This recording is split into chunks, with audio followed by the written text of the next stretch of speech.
Hello, everyone. Welcome back to Since 1919. We're actually doing a listener-suggested video podcast today. We're going to be talking about what Ron has learned from the tradespeople. Yep. While we were talking about it, we kind of realized that this is actually a great episode for those who have just graduated from architecture school, or maybe you're interning this summer, just because you have all of this book knowledge, but you may not have a lot of on-site experience. Like, it might look like this in the drawings, but is that the best thing for what you're working on in real life? And, Ron has been in the game for a long time, so he's learned a lot, not just from your actual architecture schooling, but then also from the people that you interact with who are in the trades, like electricians, painters, all of that. So Ron, could you kick us off with an example? Sure. So one of the first things that I learned about when I was starting in this field, we were actually doing a project in Fort Atkinson, Wisconsin. It was townhomes. So I'm going to talk about the carpentry portion of this. Sure. So we had a carpenter was looking at the plans. I had drawn them up. I was fresh out of school, so I had drawn them up from beginning of the design all the way through the construction documents, and then I was going up and watching the construction progress. Mm-hmm. Well, there's a situation when the stair, it was a 2-story townhome, so when you go up the stairs to the second floor, sometimes there's a little half wall, knee wall as they call it. And a lot of times that's done just to kind of open up that stairway when you get up to that hallway. I think it's also good for when you're carrying furniture up, like mattresses. It gives you a bigger area so that you can move things around. Yeah. Well, that little wall, I had never been taught in school how to detail that wall. So I just detailed it as if it was a normal wall where it was just fastened to the flooring. Yeah. And this carpenter was a seasoned carpenter. He'd been doing it many years. And he looked at it and he goes, I want to show you what would be a better way so this wall won't get loose. Yeah. And you can look, if you're in a home and you get upstairs like that, you can just grab that little wall. And a lot of times you'll feel it wiggle. That's so scary. And so he's like, here's what you would need to do at the end of that wall is basically put a post in, not a post that is attached to the floor, but it goes down and then you sandwich it between floor joists. And that way it'll give some rigidness to that. As one of those things, I learned it that day and have been detailing it ever since that way, just because it does take that little sway, the wiggle out of that wall. And when he first told you that, were you like, well, that's not how I learned it in school, or how did that make you feel? I've always thought, I kind of take it from a different approach. If they're doing it, I want to listen because we're always learning. Yeah. And, vice versa. There may be something we'll say to them why we're doing it. And I think we'll get to that in a little bit. Yeah. Other things that I learned had to do with plumbing walls. Sometimes you're tight in a space where you're trying to maximize the space in a unit. And I'm kind of just putting this from an apartment standpoint. Sure. And it's really important to know that if the pipe, if it's a 3.5-inch wall, if like a 2x4 wall, if you put an 1.5-inch pipe in there, it's going to take a lot of the space up. Yeah. And I did learn early on that you can't put a 4-inch pipe in a 3.5-inch wall because then the drywall is going to bulge out. But more importantly, things that you don't think about, maybe not taught in school, is that other things are going to cross through that cavity space inside the stud, such as conduit, maybe water lines that are insulated. So you need more room. And so that's where I learned that, 2x6 is the minimum that we want to put in there, because then you can offset that 4-inch pipe and that'll give you enough room to run other piping by it, whether it's domestic water lines or conduit. Now, was that something that you just learned on the job, or did someone in the trades point that out to you? That one was more taught It was combination of both. Okay. You know, I had a mentor that worked for the firm, Art Lillibridge, and he would kind of sit down and go through that, but not knowing the practicality behind the reasoning behind it. Because we have done 2x4 walls with an 1.5-inch pipe, and it's still tight, especially with conduit. So it's really the best practice if we can do any type of wet wall, which we'll call wet wall with plumbing in it, to make them 2x6, even if it's just an 1.5-inch pipe, because there are situations where you're running pipe, and then as the energy codes have required those to have larger insulation around them, it just really restricts your ability to install things. And that's really what our drawing should be. Our drawing should be a guide for building, but we also want to make sure that it's easy for the contractor to install what we're asking them to do. And when they're fighting things like trying to get piping by other piping, we're really doing a disservice to the flow of the construction. Absolutely. And they may not point it out until it's after the fact while they're building it. Because sometimes an estimator or someone that's reviewing the plans is different than the person in the field.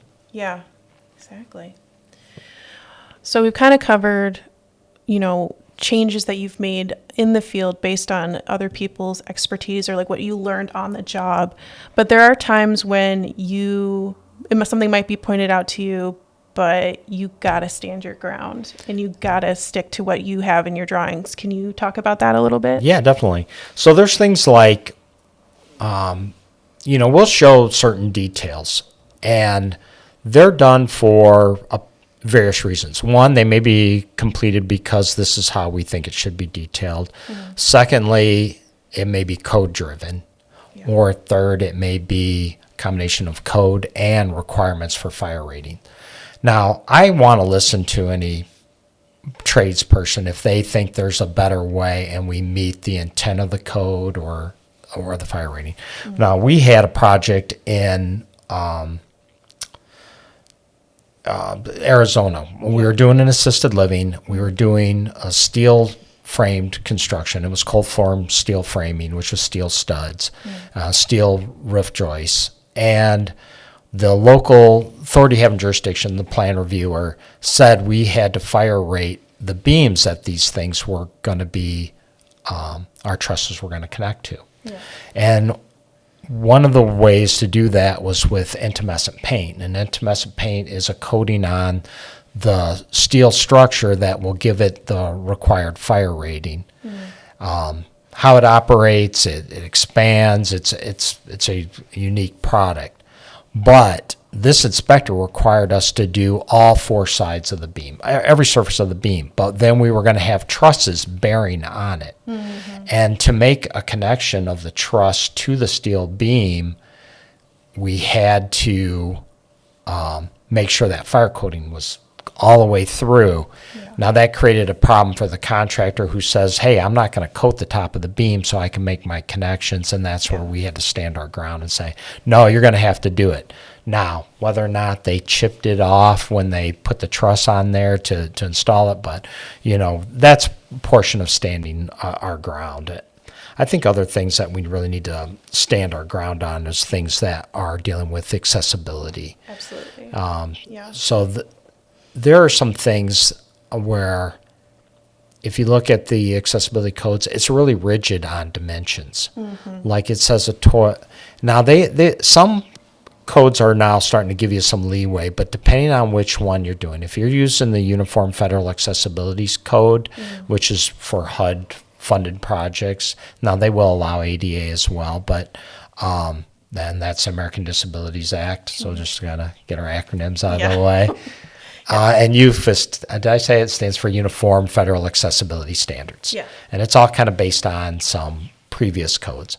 But like, say, for instance, the toilet has to be 18 inches from the sidewall to the center of the toilet.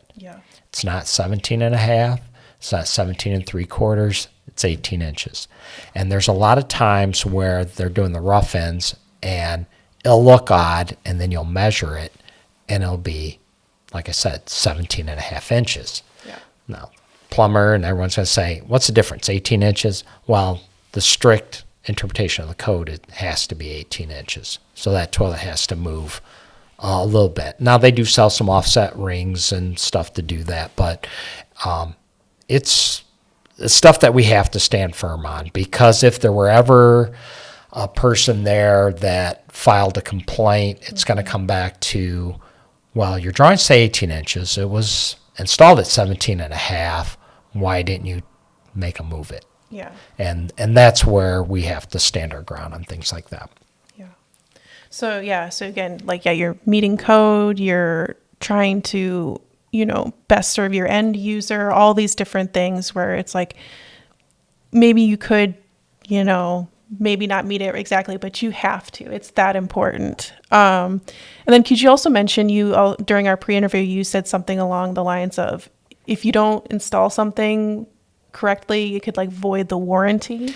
Yeah, no, that's a great one. I forgot about that. Yeah, so there's certain things like we will, for instance, a roofing manufacturer may require that they have to have 8 inches of flashing from the surface and it comes up. Now with tapered insulation, you may not have 8 inches at certain areas because of how it is, but their requirements for the warranty state it has to be 8 inches. So curbs may have to be raised, door thresholds raised, so that we're meeting that. So we don't void a warranty. Yeah, absolutely right. Because, in the long term, that could be cost saving too, right? If you void the warranty, then, well. The warranty is only as good as the paper it's written on, but then you also have the thing where if there's ever a problem. So a lot of things we do is trying to solve problems for today and solve problems that may pop up in the future for liability instances like that. Yeah. Well, just kind of to round out this conversation, Ron said something really great in the pre-interview, how sometimes there's the perception that a degree outweighs years of experience. Because especially now, not only do you have to get a bachelor's, but a master's if you want to get your architectural license, and then all these other additional tests that you have to take, which you should listen to our How to Become an Architect episode if you want to learn more about that.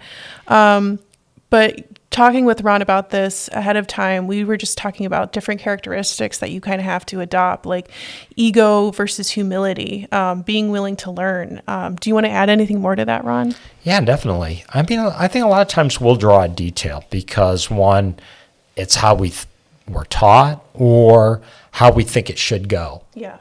And we're giving the contractor an idea of what we want. Mm-hmm. But there's been plenty of times where I've had maybe a carpenter. A lot of it happens in framing, not so much the mechanical, electrical, plumbing, things like that. But a lot of times with framing, the carpenter will come to me and say, I see you have it drawn this way, but it will be easier for me if I do this. Mm-hmm. And we'll talk about it. And as long as the intent of what we're trying to do, that's not going to compromise any of the structural integrity or compromise, say, a UL fire rating, then we will definitely, we want to make their life easier because they're the ones building it. Yeah.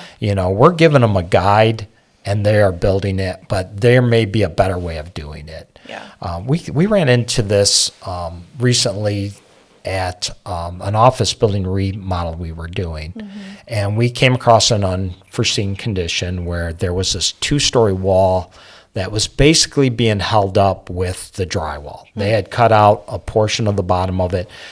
They had put a beam in, and I say beam, it was loosely a beam with other stuff, floor joist tied into it, but literally it was not even secured to any post. You could move the post, but really what's holding it up was the diaphragm of the drywall holding it up. And then holding up this somewhat floor system, and the owner said, well, we'll never put anything up there. We never have. Well, that wasn't a very comforting feeling to me, but we decided we were going to put the proper size, and the beam was undersized for the span that it was doing. So we put in a new beam, and then we put new posts in at the end for this beam to connect to. The initial connector from the post to the header or the beam, because this was all wood frame, the way the bolts went through, there were two different types. One would be that where you bolt through the beam was the same right below it where the beams that the bolts that went into the post. Yeah. That one was called a twisted connection. Okay. But the standard connection for that would be that it went through the sides of the beam. I'm pointing to the microphone here, but it went through the sides of the beam. But then the post, it was turned. That's how standard comes, and then it goes. Well, the posts were up against the wall, so you could never get the one bolt through where you're going up against the wall. Okay. So we had this twisted one. Well, the contractor called me up and says, we got to get, that lead time on that is super long. Yeah. I don't think we can wait for it. Yeah. And he said, I want to go back to this beam. And then I explained to him, you can't get that bolt in. Well, what they ended up doing is they looked at it and they came back to me and says, yeah, what we're going to do is we're going to put it on the post before we raise it into place, so we can already have that in there. That's one of those examples where we didn't compromise. We were having the proper connection, and that it was something I didn't think about, from a constructability that, hey, we can put this on the floor, we can install it correctly, we can slide it up into place and have our beam, and will work out. Yeah. And I was happy with that solution because we didn't compromise any structural integrity that, that hanger or that connector could have. Yeah. I mean, it's really like a combination of like your expertise and then their in the field experience. Yeah, definitely. Truly. Do you have anything more you want to say? Yeah, I think the one thing that I've learned too, and this is where sometimes the contractors I've been doing this for 40 years or, whatever. I've been doing this forever, and I always do it this way. This is kind of getting back to standing on your ground. Yeah. They may not understand, or they never ran into a jurisdiction that enforced the code so strictly. Yeah. Now, that's the one thing I want to say. One of my brother's a carpenter. He's in the trade, and I had a conversation with him last night, and he was saying that a lot of the tradespeople, they know the code really well too, because they're dealing with inspectors who are guiding them, so they do know the code. I think in our meeting, we talked about there may be a disconnect of what's in the code or required by the code, but what I think it's the disconnect is the intent of that code and or where they've been doing work and it's never been an issue.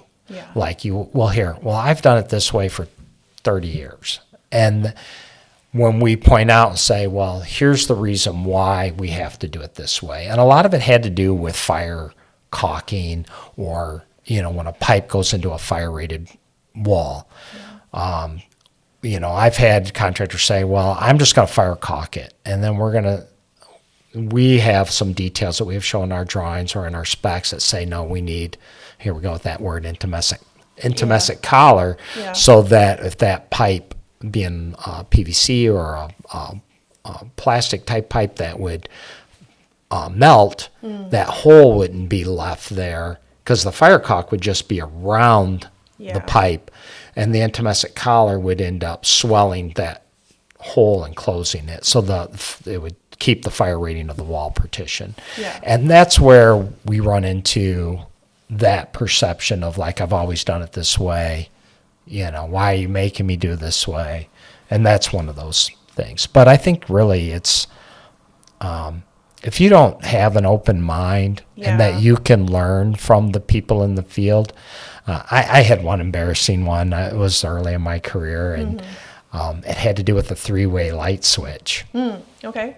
So it was in 2 different rooms, and I was doing a punch list, and the one light switch, like when your light switches are down, the thing's down. Well, I walked over to the other one and it was up.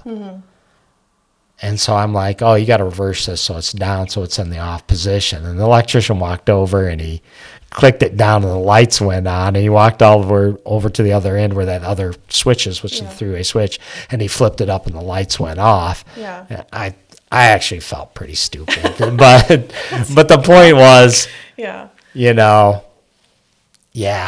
in theory, what I had learned, light switches are always down. That's how you turn them off. But Yeah. there's, for them to flip the switch, they probably could have done it so it was always down. Yeah. But it was still, It works. it works. And it was kind of like, I remember kind of like being boastful, like, oh, it needs to be down, and kind of stern about it, but, it's a humbling experience. Yes. Because, and then at that point, like I said, I really try to listen to the people in the field, because they're doing it every day. Yeah. And by that vice versa, they don't know what we're doing either. So the idea is kind of work collaborative together so that we're providing a product that meets the code, meets the design intent, structural integrity, warranties, that at the end will benefit the owner. Absolutely. Well, thank you, Ron. That was a really great take. Again, if you're a student, if you just graduated, this is such a great episode to listen to, because, it's all about, that ego versus humility. Are you willing to learn? And it sounds like it's a lifelong experience too. Definitely. Well, thank you, everyone. If you are not subscribed, please subscribe to us on YouTube. 90% of our listeners are not subscribed, so hit that subscribe button. Follow us on YouTube. Also follow us on LinkedIn, Instagram, Facebook. I know I said this last time, but we have a ton of exciting projects that are coming down the line. Can't wait to show you more about them. And thank you so much again for listening.